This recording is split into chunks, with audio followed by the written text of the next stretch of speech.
Hey y'all! Welcome back to another video. Thanks so much for tuning in. You know, I have to ask, how are you feeling today?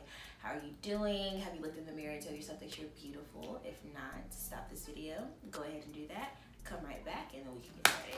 Yes. So in this video, we're going to be sharing with you guys what we had on our application when we applied to residency. So we're talking about leadership experience, work experience, community service, our hobbies. And we're also going to be sharing with you guys how many programs we applied to and how we kind of selected those programs. So, yeah. Yeah, so ERAS application is very underwhelming. Very. I was expecting so much when I clicked into it. The way it was hyped up to us, it's nowhere near the med school application process. Like, it's not as detailed, it's not as intense, it's not as long. Like, literally, I feel like that's why our school like harped on us so much to have our CV together, because if you have your CV together, you can just copy paste. Literally. Because there's a section for you to put research, there's a section for you to put volunteer experience, a section for, was there a section for leadership, or was it just volunteer? And then you say if you had like what your role is. Yeah, I think that's what it was. Yeah, and then there's a hobby section. Publications to put if you have publications or like presentations. Yeah. That's about it. They don't make you put how many hours you work in those places. They don't make you put like a person's contact information. Yeah, so it's nowhere as detailed as med school. Yeah. They do ask you if you had like any like honors or like awards. So you can put like if you're AOA, if you did Gold Humanism Society, things like that. If you got any like scholarship, there's a place. Any scholarships, there's a place for that. And then also if you're in any associations, so like if your specialty has an association and you're a part of it, so like I put that as a part of ACOG or I was whatever. TSA for me. Yeah, you can do AMA because I was a part of that too, or like APA for psych. Everybody has like their different associations. National ones. Yeah, so you can add that on there as well. But honestly, that's it.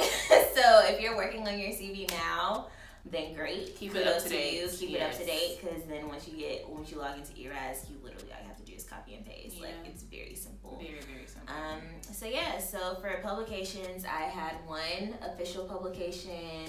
And then I had some presentations. Also, you can use presentations of work that you've done, but that other people did. So if you are all on a project and somebody else presented that project at a conference, you can put that on your CV because you're a part of that project. And then of course, if you have any like publications, you put that in that section. And so I had like three or four things in that section, one of them being an actual publication.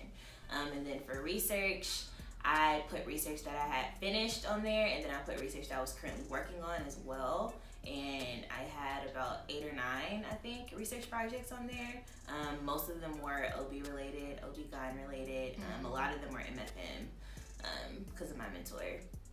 And then I had our PEDS one that we had. Well, I categorized it as PEDS. Oh, you did? Because the doctor overrated. Okay. And then... That's true, I did put her department on there. And then did I have any other research? Oh yeah, then I had like research from like student affairs and stuff that I put on there. So yeah. And then for volunteering, I actually had a lot more volunteering than I thought that I did. So I think I had like 10 plus things in that section. Some things were OB related again. I had like student health clinics. Well, it wasn't really a student health clinic. It was a free health clinic for women that I was a part of, and we just like went to different underserved areas in Houston and provided them with women's health care for free. And so I put that on there because I was really involved in that, and I played like a leadership role in that, so that was on there. Also I had my SMA stuff on there, and then for that one you put like what role you had. So if you actually had like a active role, leadership role in SMA, then I would put that on there because I was community service chair, so like put that on there. Yeah. And then I just had a whole bunch of other volunteering experiences like fairs, clinics, just different things that I had done. What else was OB related that I put on there that I've done? Oh, my Planned Parenthood. I put that on there. And that's something I actually like was worried about, because I was like, I don't know if me putting this on here is gonna like discourage programs who are more conservative to interview me, but I was like, just because those are the places you don't want to be. So so you just have to like figure out like where you want to go and like what you're looking for, and then that will help you cater your application towards that. So I put my Planned Parenthood experience on there, which I think really helped me with like West Coast programs and things that actually believe in things I believe in as well. But that's of course personal preference. Yeah. But yeah, I feel like that's about it for those sections. Hobbies, I just put what I liked. I didn't put, where did I put YouTube? Leadership, maybe? Leadership, yeah. I put YouTube under leadership.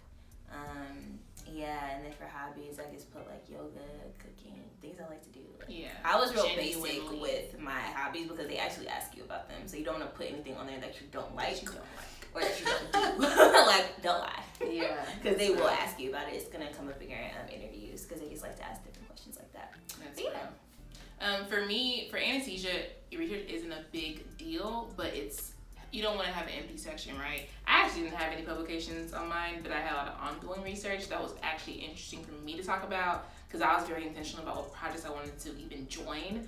And so I had like diversity research, I had our research project on there. I had, because I was interested in primary care beforehand, I had a research about like chronic opioid use, and because anesthesia has like a fellowship in chronic pain, that kind of worked out perfectly, honestly. So people asked about that as well. And then I had a research about like telemedicine and anesthesia, so things that were like not bench work stuff that I felt was very, spoke to who I was as a person and like my interests, and kind of correlated with my whole application as well.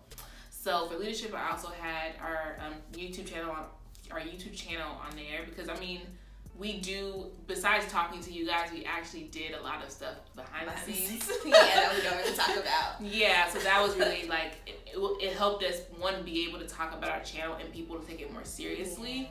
And it was something that we were passionate about, so we were going to put it on there some way, somehow. And then I did I was a liaison for SNMA between the pre-meds and like the mentorship program there, the MAPS liaison. And so because I'm passionate about mentorship, that was something that also added to my application as well. And then as far as like community service, I definitely I don't feel like I did as strongly with community service as I did like when I was a pre-med. So this time around, I definitely put like tutoring, because when we were like first and second years in SNMA, we went and did tutoring services. Yeah. And then I can't really remember a lot of the other volunteering stuff I did. I definitely put the outreach stuff. I put a lot of the outreach stuff that we did for McGovern. I just like categorize that as one thing. And put it on there as like outreach. I see. So I was an student ambassador for McGovern, so I definitely added that on there. I forgot about all this.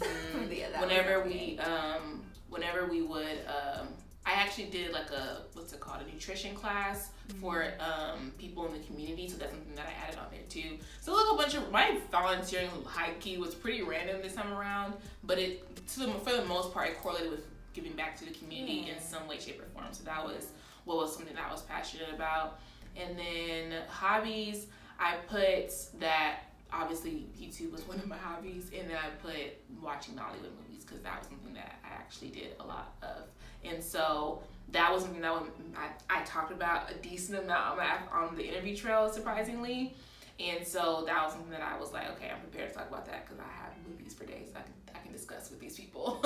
So yeah, I feel like our application overall, we definitely hit all the high points that would make us well-rounded, and that's what made us stand out. And like we had a theme to our application. Like from our applications, you knew that we were passionate about serving the underserved.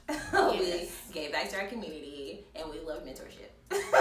Like literally, consistently. Even through research. That's what our research shows. That's what our community service shows. That's what our leadership shows. Like our whole application was centered around that, and then we're able to apply that to our specialties that we're going into for various reasons. So like when you are, we've said this before, but you have to think of yourself as a brand. And so you want to make sure that you're selling that brand in your application, because that's literally what you're doing. Like you're giving yourself, you're showing what you have to offer, who you are, what your beliefs are, what you're passionate about, what you want your career to look like. You are sharing that in the form of your application to these residency programs. Exactly. And so you want to make sure that it makes sense, that it's not like too random and all over the place, but that people can know who you are, what you have to bring to the table from the application that they read. Of course, your personal statement is going to say a lot, but they want to see that in the various other places as well. And we did that, which made us a lot more competitive than we thought we were in the beginning. So I guess we can move on talking about how many places.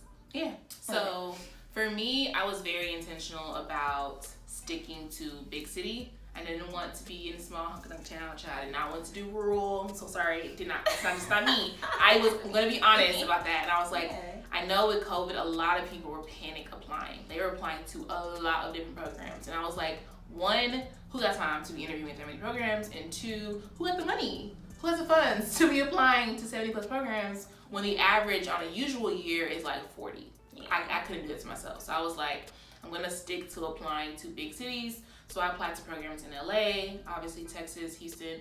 I applied to Chicago, applied to Atlanta, Florida, like big city programs in Florida, and then New York. That was pretty much it. I was very big city. I stayed there. Oh yeah, DC. I think I also applied to Pennsylvania, but I didn't get any interviews there. But yeah, DC was also like top 4 on my list actually. But yeah, so that was where I applied to. I ended up applying to only like 30 programs. The average for anesthesia is like 36-ish. But I was like, I can't. It was a struggle. Yeah. After a while. But yes, I'm the opposite. So OB has, like I mentioned before, it's a lot more competitive, and it's getting more and more competitive each year. Mm-hmm. And so if you are a strong applicant in terms of scores as well, then the recommendation was to apply to 40 programs. That was like what people told us. But I personally went to people, they knew my scores, they knew my application, and they recommended that I apply to 60. And so that's what I did. And then I kind of panicked at the end, and I added 6 more for Lord knows why. But so total, I applied to 66 programs. I applied very broadly. So I wanted a program that had family planning in it somewhere. And so most of the programs that I applied to that were out of Texas were programs that had a strong family planning program. And so that was West Coast, East Coast, Midwest, wherever that may be, I applied. And then when it came to Texas, I was like, Texas is home. And so like, if I stay in Texas, I know I'd be happy too. So I just applied to the majority of the big cities in Texas. So Dallas, San Antonio, Austin, Houston, of course, because Houston has multiple programs in the city. So, and then I applied to like 1 in Florida, but like I said, the programs I applied to out of Texas were those who had a strong family planning, a strong commitment to serving the underserved populations, or they had like diversity that I liked. Because I went and I looked at the residents. I was like, are there people who look like me? Right. If they are, okay, I'm applying. Right. And so, because at first I was like, how am I going to find 60 programs to apply to? But after you do your research, joining all these Zoom meetings and seeing like, you know, what they have to offer and just like Googling and stuff, I was able to come up with 66. And so I applied to 66. Did I apply to too many? Yes, I did. I probably, looking back on it, I probably would have applied to like 50. Yeah. So. Yeah. And I think in regards to, so whenever you're applying as well, there's like this rate of return sheet where you can see how many interviews you need to have like a 90% chance of matching, 80%, 70%, whatever. And my magic number was like 12. So I was like, okay, cool. Out of 30 programs, do I really feel confident that I can get at least like 12 interviews? And I ended up getting 11 interviews. So I was definitely... It was a little quiet in the beginning. Like, it was probably like my home program, they automatically give us all, I think, interviews. And then I got like some Texas school interviews. And then it was kind of like here and there I'll get interviews like throughout the cycle. I pretty much had my last interview in December. But I ended up having 11 interviews with the scores that we shared, with the application that you now know about, like, and with my personality, I think kind of helped kind of solidify that. So that was pretty much how we, how we did this cycle. So yeah, so the reason why I said I would apply to less because I had too many interviews. I was really done with myself. Yeah. People just had me thinking, and I know how competitive OB was, and like so many people were applying this cycle, and so many people had strong applications. So I was like, I just am going to shoot my shot wherever I can. I ended up having like over 20 interview invites, but I only went on 15 interviews because I was the type of person, I'm like, I don't want to take anybody else's chance away from them not matching. So I stuck to my 15 because they're like, once you have 15, then you should start canceling interviews if you don't see yourself there. And there was places where I just didn't see myself. It was just kind of like a safety program, or in a city that was cool, but I wasn't like too, excited about it and wanted to go. So I just canceled those. Or like before I reached 15, I would schedule them, and then later in the interview cycle, and then if I reached my 15, then I just started canceling them. Yeah. So I went on 15 interviews, and that was more than enough. Yeah. And the programs that we went on were really, really, or the interviews we went on were really, really great, and it was. I think we had a hard time solidifying our rank list towards the end, but we matched programs where we feel like we'll be extremely happy at. And we can talk. We're gonna make a video about like how we made our rank list too, because child, that was interesting. That was. There are so many things as far as like how do you know which school's a strong school, and all these things that I didn't know about until I was in the midst of interview season. And I was like, oh, that's questions I need to ask. But those are the aspects of the school I need to know about. So we'll talk more about that. We'll talk about in our next interviewing and like making rank lists and all that stuff in other videos. Yeah. Now you know our application. Talk about transparency. All out there on the table. Like, whoo, Chile. But we hope that we made it a little bit easier for you guys, and like you really know like what we had to offer, and so you can use this. Like we said, please don't compare yourself to death over this, but it gives you an idea of what we did and what you can do. Yeah. So hopefully you got some gems from this video as well. Don't forget to like, comment, and subscribe. Share with a friend or 5. Okay, and we'll see you in our next video.